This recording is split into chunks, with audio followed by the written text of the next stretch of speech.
Hello Internet, it is I, the artist mostly referred to as Hilda539, once again joined by JTAs on the sitting cushion and Ian from Ian's channel behind the camera. And so we were actually going to head to the pub today, but the pub's closed for some reason, so we watched Bird Box. And it's a nice movie, Attention, this is an announcement from the New World Order. Please remain calm and stay seated while we are injecting subliminal messages.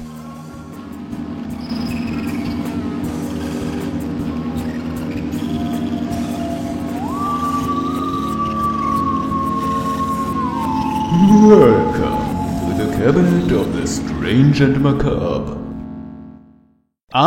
Tits. While most people seem to prefer great tits, personally I've always liked blue tits better. They're like my third favorite kind of bird or so. Why am I telling you this? Well, because we're reviewing Bird Box today, so I'd be a chicken not to cram all the bird puns in here which I can think of. And trust me, I have some to spare. Bird Box is a 2018 Netflix movie based on a novel of the same name by John Mailerman, which was adapted into a screenplay by Eric Heiserer, who has some pretty impressive screenwriting credits under his belt, most notably the screenplay for Arrival. The director behind Bird Box is noteworthy Danish filmmaker and screenwriter Susanne Bier, and the cast also features some big names, with Sandra Bullock in the leading role and John Malkovich as a grumpy old bald guy. Amongst the supporting cast, there's also a guy named Machine Gun Kelly. That's not really relevant for the review though, I just thought the name was cool. And I think I might know his cousin, Rocket Launcher Jackson. Anyhow, I think after everything interesting about the movie's background has been said, and I can't think of any trivia that might be interesting or controversial, let's get this review started. We'll try to keep the first half of the review spoiler-free, and since we really suggest you go watch the movie on your own, we won't even show screenshots or clips except the stuff that's in the trailer. And that's definitely the whole reason for that, not that I can't be bothered installing Netflix on the computer I'm editing this on, and that I don't have the DVD for this one lying around. So, opinions? I liked it in a way, or because of it created a kind of tension which I have never felt for any movie before. I think it's not like the best horror movie I've ever watched, but it was like special in some kind, like the feeling of not of being forced to not look, of being like helpless because you cannot look. That was really something different, and I really liked about the movie, like this tension that the movie created. Same here. It pretty much, my only two criticisms would be that for once it was like a wee bit too long. Actually, we're going to do this as a quick review just because it is like at this point so late that the buses in our city are going to stop running pretty soon. There were a few scenes where I'd say it might have been superfluous to show them, but I really couldn't tell which one to cut because on their own they were all pretty interesting. Since this is a really good movie, I'll say from this point on there will be spoilers, so if you're keen on watching this thing, you probably should, and then just turn off the video now.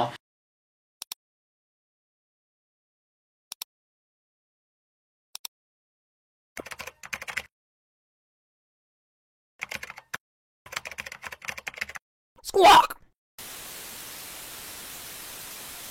So now that this is out of the way, my second criticism is that the movie followed the typical tropes of a zombie apocalypse thing. So it's a bit too much. It's just overall the plot was pretty much run-of-the-mill apocalypse survival movie, but with a nice twist of not being able to see the monsters without killing oneself. So yeah, this is pretty dark, and we made a few jokes about blind people ruling the world in this type of apocalypse, and what should I say? We pretty much were right. Yeah, I think it's actually maybe doing some social commentary on blindness, which I think is quite interesting. But I think we would need to spoil the movie if we go deeper into that. But I think one criticism I have is that the movie at some points did not really manage to use the strength or like to get strong pictures to really convey the feeling of blindness, because we were always able to see from all the angles. Like there were a few shots where we could see like through the blindfolds, like, but I think there were missing some like creative ways to convey this feeling of blindness, because we were always able to see everything from every angle, and I think that was some kind of weakness of the movie. Yeah. I think we would have needed, I think it would have been good for the movie if they did not follow the typical horror or zombie apocalypse movie formula, and instead focused on creating different and interesting scenes to actually convey this feeling of blindness, of helpfulness, about there's something around me which if I see it, I'm gonna die. And that was really terrifying, and I think towards the end the movie did it a little bit better. But like, Yeah, the last scene with the... the last scene was very terrifying. Oh, it was very yeah. horrible. Last scene was Like, fucking awesome. yeah, I can't talk about it, but was really, really intense. And now another point of criticism which definitely hits spoiler territory. So if you want Yeah. to get any enjoyment out of this, turn off now. 3, 2, 1. Spoilers. Okay. So there seems to be this thing where some crazy people. So like this is not meant in any derogative kind of way, but like people with some kind of mental illness, which is portrayed in the movie in a very movie crazy kind of way. It is implied that they can look at whatever is killing the people without being affected as badly, because everybody else is just killing themselves as soon as they open their eyes to the danger. And then there are some people who just kind of get more insane as they look upon the things, and try to start and expose other people, like rip off their blindfolds or open their eyes Clockwork Orange style. I really would have liked to see a conversation with one of the normal characters, with one of these crazy people, because like I wanted to know why they wanted them to see the thingy, because yeah, I would have loved to know how this thing manipulates them, how it gets into their mind and forces them to force other people to remove their blindfolds. That would have been something really, really interesting, which the movie unfortunately did not do, and it would have made the mystery about these invisible thingies a lot more mysterious. So, in retrospect, my main question on the movie would be, how crazy do you have to be to actually get affected by the whole thing? So, if you're just like slightly depressed, are you insane enough to not be affected as badly by the crazy kill yourself ghost thingies? Because then, like, according to some studies, like 57% of the world's population would be okay in some cases. So yeah, that's kind of plot hole, but otherwise, great movie. One last thing, I think what would have made the movie a bit more better, like, because I just figured out what made the last scene so great, was that it focused a lot more on sound. Like when she was like, oh my god, we have to focus, where are the other birds, where are the creatures, where is my daughter, what is she saying? That created a little bit more tension, because it relied less on the visuals and more on the audio. And that was very particular for the last scene. It did not do that throughout the whole movie. And I think the whole movie would have been better if it had focused more on this audio, on the audio stuff. So. You're right, for a movie about blindness, it was pretty mediocre sound design, so... except for the last scene. Yeah, except for the last scene. Okay, the last scene was really terrifying. awesomely made. So it's basically the last sequence of scenes even. So towards the end of the movie, maybe over the like 2.5 hours running time, maybe they managed to get the concept down a bit more while they were filming. But definitely a movie that explores some concepts that you don't normally see in horror movies. Except there were some terrifying parallels to M. Night Shyamalan's The Happening. So because the creatures in the movie were like invisible, and they were symbolized by the wind picking up and there being some whispering, and oftentimes there were leaves flying around, and this kind of reminded me of how the killer suicide plan thing from The Happening was portrayed when the wind picked up and fucking, was it Jeff Goldblum or Mark Wahlberg. I think it was Jeff Goldblum. Mark Wahlberg. Like when generic white guy audience insert from The Happening. Mark? Yeah, pretty much.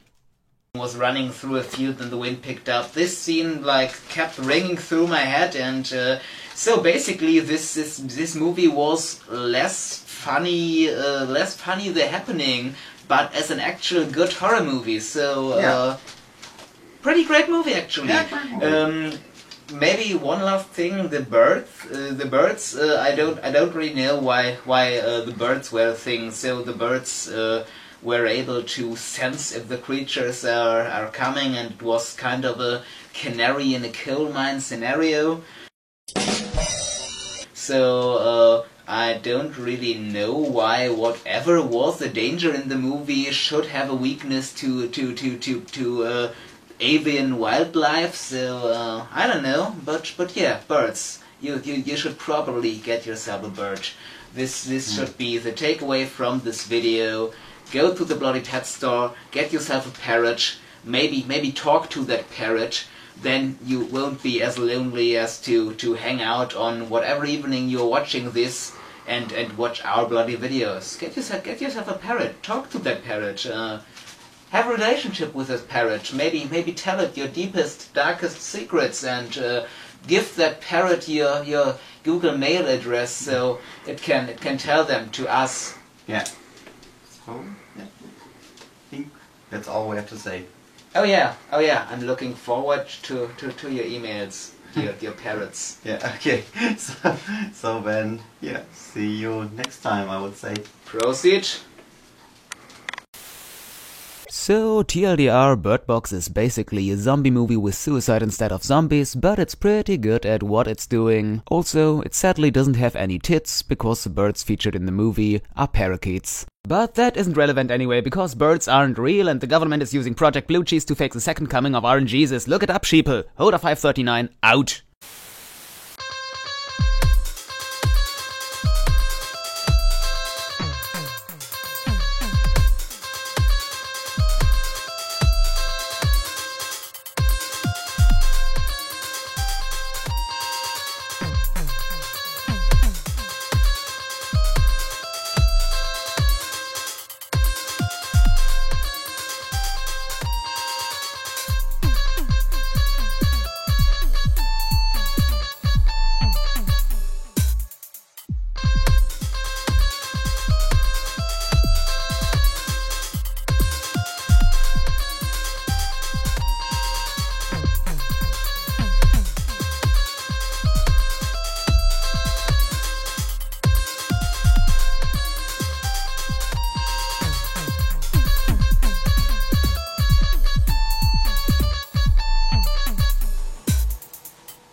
Oh, hey there! It's Soda 539 and this was the Bird Box Challenge. Yeah, that's right. I edited this entire video blindfolded.